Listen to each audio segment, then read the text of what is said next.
So, ladies and gentlemen, this is Success with Bob Mwiti Show, and this is, of course, Bob Mwiti TV. And today we are at Indiana University of Pennsylvania, and we are in the Office of International Education. Yes? Do you want the office name or my title name? Your title name. So I'm the Associate Vice President for International Education and National Global Education. Engagement. It's really long. Global and long one. And Yeah. Global engagement. Yeah. Right. So we are with Dr. Michelle Petrucci, and she was here when I was in school here. Yep. A long time ago. So this is the office. Actually, I used to come here a lot of times as an international student. So most international students will most likely meet her, those who are coming through the Kenya Lift program, because she mostly deals with OPTs, the CPTs, and all that stuff, I-20s and all those things. And today we are privileged to be in our office, and we just wanted to talk to her, get to know more about her, about the school, and the kind of students she deals with on a day-to-day basis. So thank you so much, Sure. ma'am. It's a pleasure to welcome all three of you here. Thank you, thank you, thank you. Finally, we are back. Yeah, especially you, Bob, as an alum. Yay. Yes. Yeah. Yeah, so just to, we're gonna do it very quick. Sure. It's just more of like a conversation. Can you maybe tell us a little bit about you when you started working here? Oh my gosh. Just for us to know a little bit more. So I about started you. working here probably before most people who are watching were born. I started working here in 1997. 97. Yeah, I came back from living in Botswana in South Africa for about 7 years. Yes. I was Peace Corps volunteer Yeah. teaching in Botswana, and then I lived in South Africa. I did my master's there, and I worked at the University of KwaZulu Natal, and also now it's Technikon Natal. I was Technikon Natal now. The name's changed, but in Durban. Yes. And so, I started in our intensive English program for the first 3 years. I was their director, and then I moved to the international office, and I was the international student scholar advisor, and then I moved up, and now I oversee the whole office. So, like other people in my office really help with the OPT and the CPT, Yes. but we all work together as a team. Fantastic. So, how many nationalities do you have to deal with in your daily operations of the university? So like are in you? terms of students? Yeah, right. So our population sadly has gone down. We were over 1,200 international students back in the 2016, 2017, and then due to some factors beyond our control, I would say political climate and also COVID. Those were the big hits for us. So we're around just over 400 international students now. From 1,200. Yeah, we had That's a a big big drop. drop. Yeah. And a lot of other regional doctoral institutions felt that in the United States. It's been a challenge. So, and we really the loss of the students has been a big impact on our campus because the diversity it offers. I would love all of our American students to be able to go to countries around the world to study, Yes. but the reality is they don't. So we need to bring the world to them so that they can have broader perspectives about what's happening in the world. Yes. It makes you a better American to understand what's going on in the world from other people's lenses. So right now we have over 62 countries. Okay. Actually, I think, if I remember correctly, although our total number has gone down, the diversity of our nationalities has increased. Okay. So, which we really want that. We want diversification. Yes. We want to grow in non-traditional areas, Sub-Saharan Africa, Latin America. So Yes. we really appreciate this Wow. conversation. Oh, fantastic. So is there any Kenyan students in the school at the We moment? have some, but I don't know the exact number. I Okay. should have asked before you got here, Mhm. but I didn't. I apologize. Okay. So what are the majority international students, undergraduate or graduate students? Actually, it's about 50-50, undergraduate and graduate. But with COVID, we saw more a shift to graduate because we would get a lot of one-year exchange students from our partners. Yes. And the majority of our students come from India, Saudi Arabia. In the past, it's been Taiwan also, and China. Okay. So for any international student out there, especially those who are in the Kenya IUP program, what would you tell them about the school?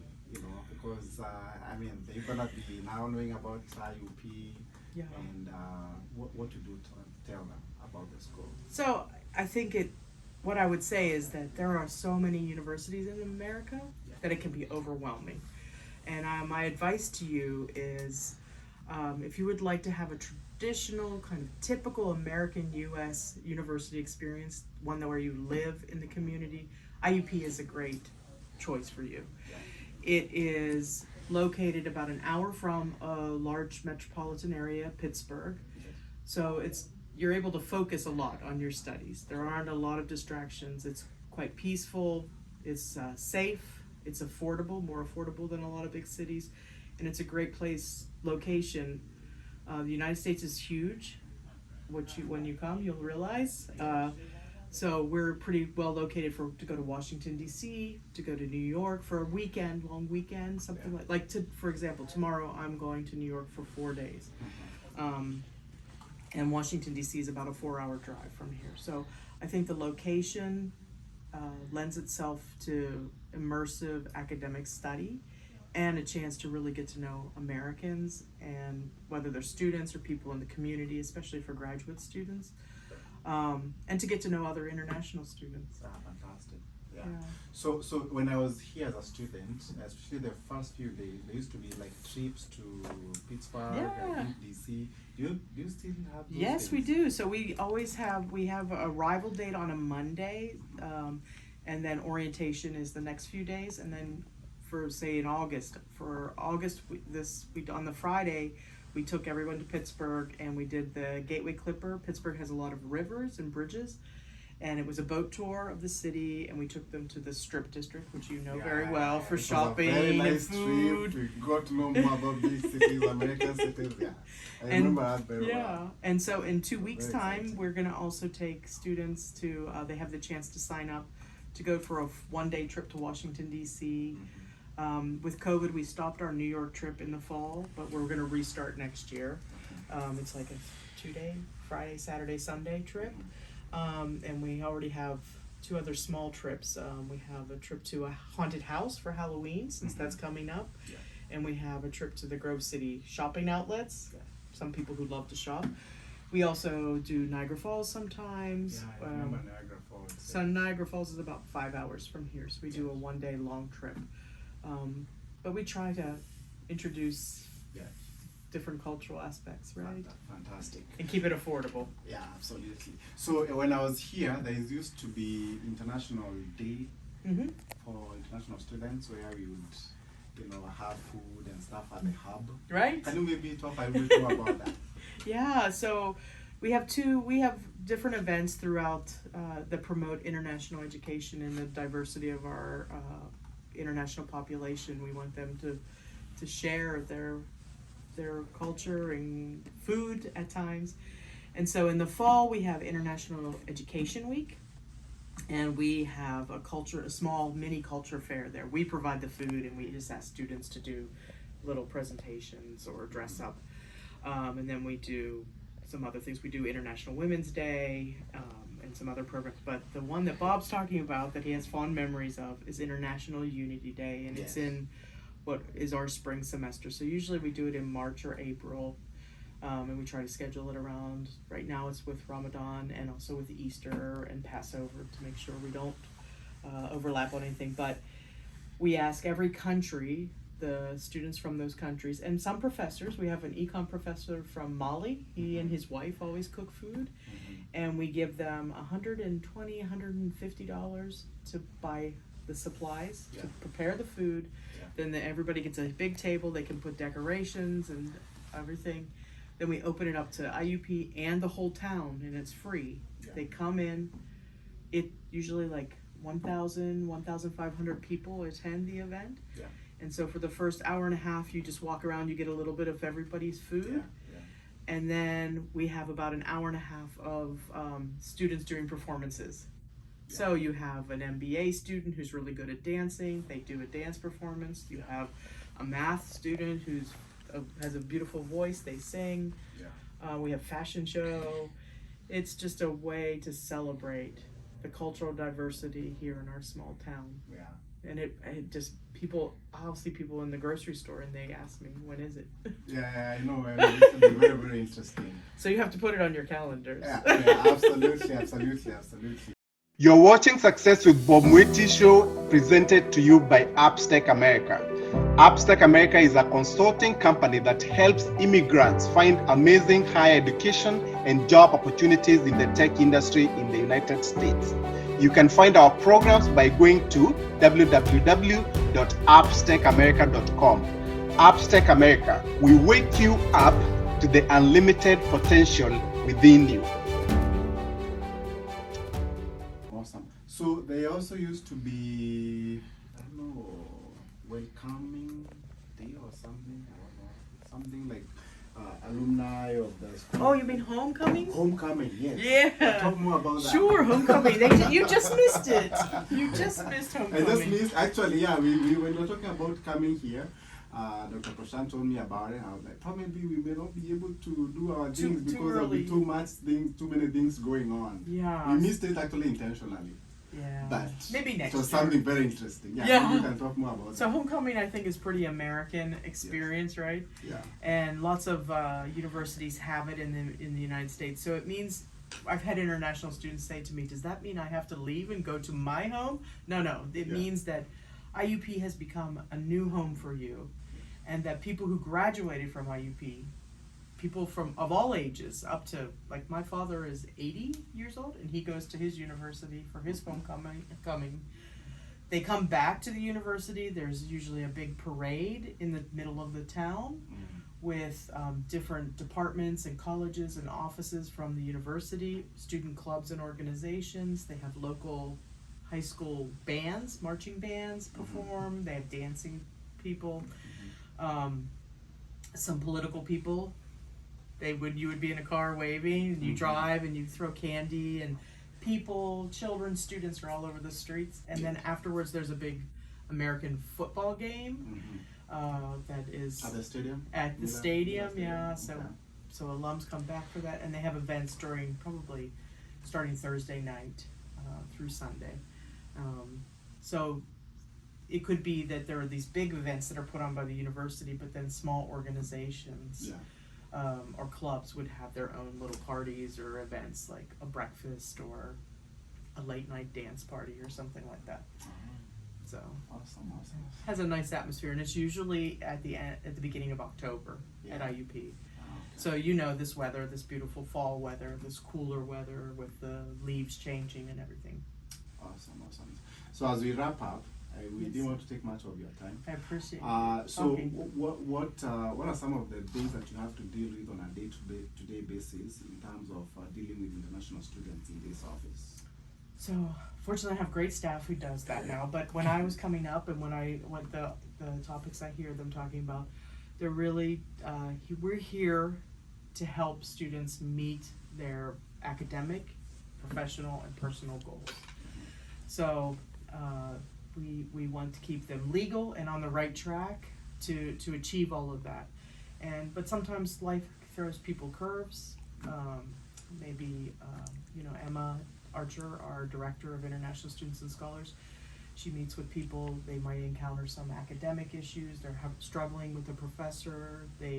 So she is able to talk to them about maybe how to manage it a little bit, whether talking to the dean's office or a certain communication, writing to the professor, the option of maybe reducing the course load if it's permitted, things like that, but creating a good pathway to complete and successfully graduate from IUP. Yeah. But we also want people to not become Americans. That's not the goal. We want everyone to keep their culture, but we want you to maybe become, I'm sure, Bob, you're half and half, like you have a heart for Kenya and you have a heart for America. Yes. So we'd love for you to get the best of both cultures and be able to bring those about in your world and in your life. And so that's what we are. So we're hopefully a home for international students. If we can't get the answer, we know people across campus or in the community. We hope that we can assist them to make those dreams come true. yes, fantastic. Fantastic. Thank you very much. I don't know whether Honorable DMK had something maybe to say. No, Before we wrap up. I'm very, very happy for this opportunity to work with your office, Dr. Petrucci, and we're looking forward to more partnerships. Absolutely. And I'm also looking forward maybe to getting maybe 1 or 2 scholarships for some of the best athletes that we have. Of course, we are not doing undergrads, But yeah, for the very talented ones, like those ones who can run and they're good in books, you 1 or 2. You can have them come here for that. that would be great. And Dan in our office actually works a lot with the athletics department. He knows a lot of the coaches, and there are some international students who do get bigger scholarships than even what our office can provide. It just depends on what the coaches are looking for. So yeah, I think there's potential for that as well. Awesome. So it's the coaches now that do the recruitment? I believe so. So there are strict rules about recruitment through the NCAA regulations. So we usually are on the periphery, really. It's more the coaches, and I think there are time periods when they have to recruit and stuff like that. But after this interview, we could talk to Dan, and maybe he could help us see, if not now or in the future, to have some discussions with the people down in athletics. Okay. That was a lot of athletes in Kenya. Like, that's where I like so many all these middle and long distance runners. Yeah, from, right. So yeah. And if I think DMK was saying, like scholar athletes that are good academically, because we're Division II, Yeah. we're solid Yeah. in both those academics and athletics. We have some excellent teams. We have excellent coaches. Awesome. Thank you. Thank you very much. So finally, I you. just really want to thank you so much for the role that you played in making this collaboration get to where it's now at. And we foresee a big growth in this partnership. Not just students, but on a lot of other things. A lot of synergies between the two organizations. And me being someone who has gone through this school, there's so much in me about the school, and this feels like home. And even as much as we have other universities that we work with, Of I course, think IUP will always be ahead of the rest of the pack when it comes to just bringing students here. So we are very, very excited about this whole journey that we are working together, and we can't wait to see how it turns out. I believe we'll soon be here celebrating more than 100 students Oh my. in the school. Very, very soon. As long as they're at least as good as you as an alum, we would be Yes. really happy. Yes. Yeah. Thank you very much. Thank you. Thank Okay. you all. Wonderful. Right. That's pretty much it.